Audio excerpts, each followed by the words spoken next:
سلام، من مرسیم و این اولین ویدیو تو کانال یوتیوب منه. از 13 سالگی میخواستم یوتیوب رو شروع کنم و اهمال کاریه و کمال کاریه نمیذاشت. الان سر صبح بدون آرایشم و یه نفر زنگ زد بهم و کلن رید به سر تا پام و من از خواب بیدار شدم. نمیدونم شد که تصمیم گرفتم، نمیدونم. فقط الان جلوی دوربین نشستم و زدم روی زد و نمیدونم، فقط میخواستم این روزا، این لحظه ها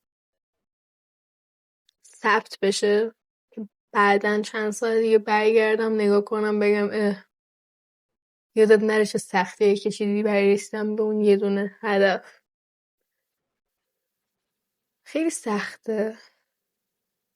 الان حتی سرما خوردم و صدام اصلا به زور دارم صحبت میکنم واقعا. ولی نشستم جلو دوربین بالاخره، اونم بدون آرایش. نمیدونم، هر خودم عجیبه. یعنی صرفا فقط دارم حرف میزنم بدون هیچ زمینه ای، اینکه بدونم آره الان میخوام برم جلو اینو بگم اونو بگم. فقط نشستم این جلو صحبت کنم، شاید با خود آیندم، شاید با کسی که تو وضعیت منم. فقط میخوام به خودم بگم که یه روزی میرسی، از اون سختی ها جون سالم به در بردی، از اینا هم بیرون میبری. بهش بگم میرسی، بالاخره یه چیزی رو پیدا کردی تو زندگی که داری براش تلاش میکنی. بالاخره یه چیزی پیدا شد که بی‌وقفه، بدون اهمیت به سختی که داره، بدون اهمیت به خستگیت، داری براش تلاش میکنی. میگم داری از همه چیزت میزنی براش. گوشیم زنگ خورد. اوکی، دوباره قراره چرت و پرت بشنوم احتمالا.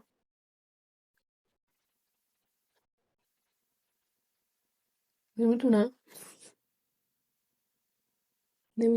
اوه، امیر داره پیام میاد برام،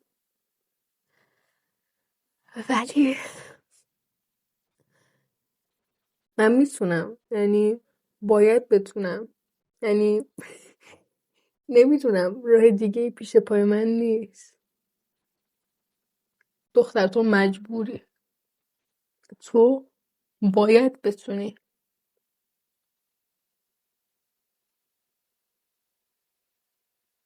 تو باید برسی بهش. من تلاشمو میکنم دوباره بیوقفه، هر جوره تمام تلاشمو میکنم، صدمو میذارم. تا الان کلی هزینه کردم، از این به بعدش هم هزینه‌شو میکنم. فکر کنم با جواب زنگا رو بدم. من میرم آرایشم میکنم بعد برمیگردم.